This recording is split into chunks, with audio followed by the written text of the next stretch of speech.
So KRP-RPG really presents a good point here.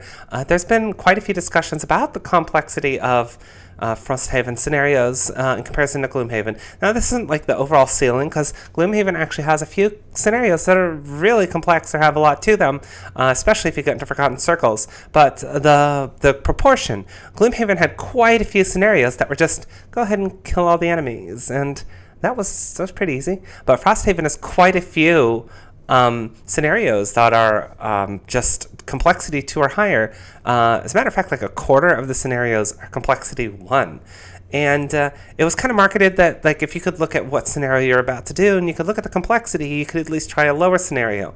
It was marketed that way, but ultimately it's kind of hard to do that because there's just so few complexity 1 scenarios in Frosthaven. So then there's the deal of, is that good or bad?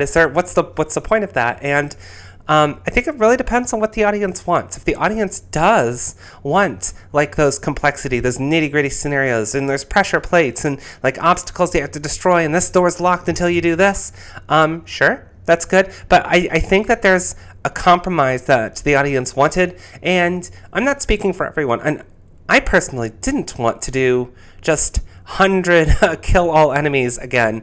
And Gloomhaven didn't have 100 kill all enemies. It only had, 96 scenarios? But the Gloomhaven definitely offered a decent diversity that I think needed more complexity. And Frosthaven may have, just from my gauge of reading through all the comments and some of my own playthroughs so far, that maybe we reached just a little bit on the complexity side and pushed it a little too far. Although I do like scenarios that are like, congratulations, now you have to escort this person through the scenario and keep them alive. Or as you get to the final room has special rules. There's quite a few scenarios that have, like, infinite spawning, or like you have to interact with this thing until a certain amount of turns go by and then you win. And there's just a lot of this, what it feels like you have to play differently. And that doesn't necessarily is the worst thing, but sometimes you're like, I like how this class plays, and then the scenario forces you to not do that, making you not like the class.